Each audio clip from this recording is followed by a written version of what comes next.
Job chapitre 20.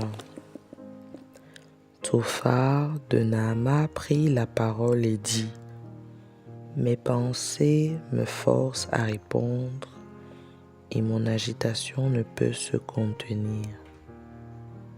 J'ai entendu des reproches qui m'outragent, le souffle de mon intelligence donnera la réplique.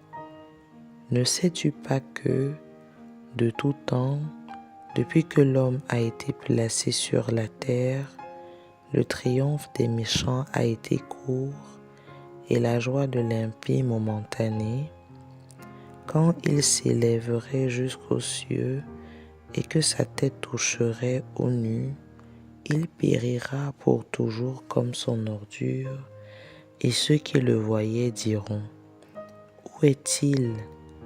Il s'envolera comme un songe, et on ne le trouvera plus. Il disparaîtra comme une vision nocturne. L'œil qui le regardait ne le regardera plus.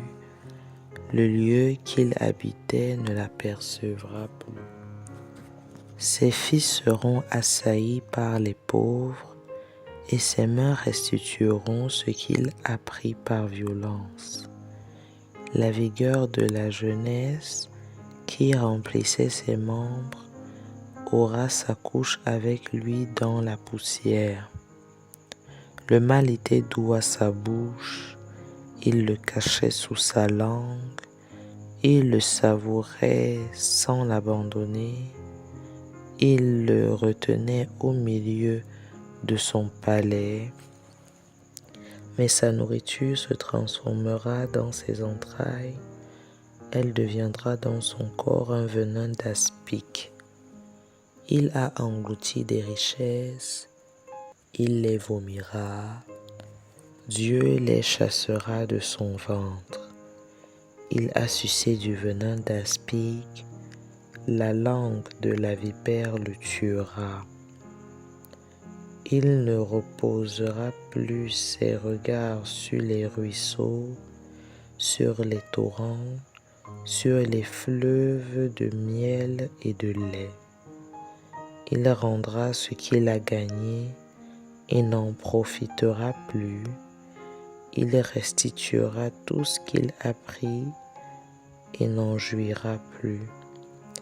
Car il a opprimé, délaissé les pauvres, il a ruiné des maisons et ne les a pas rétablies.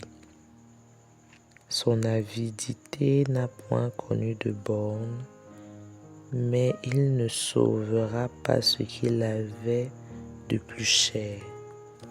Rien n'échappait à sa voracité, mais son bien-être ne durera pas.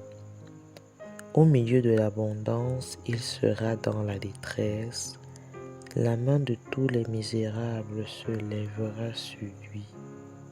Et voici, pour lui remplir le ventre, Dieu enverra sur lui le feu de sa colère et le rassasiera par une pluie de traits. S'il échappe aux armes de fer, l'arc des reins le transpercera. Il arrache de son corps le trait qui étincelle au sortir de ses entrailles, et il est en proie aux terreurs de la mort. Toutes les calamités sont réservées à ses trésors.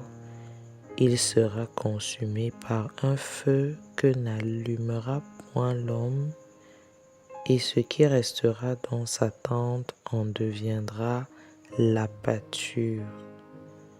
Les cieux dévoileront son iniquité, et la terre s'élèvera contre lui. Les revenus de sa maison seront emportés, ils disparaîtront au jour de la colère de Dieu. Telle est la part que Dieu réserve aux méchants, tel est l'héritage que Dieu lui destine.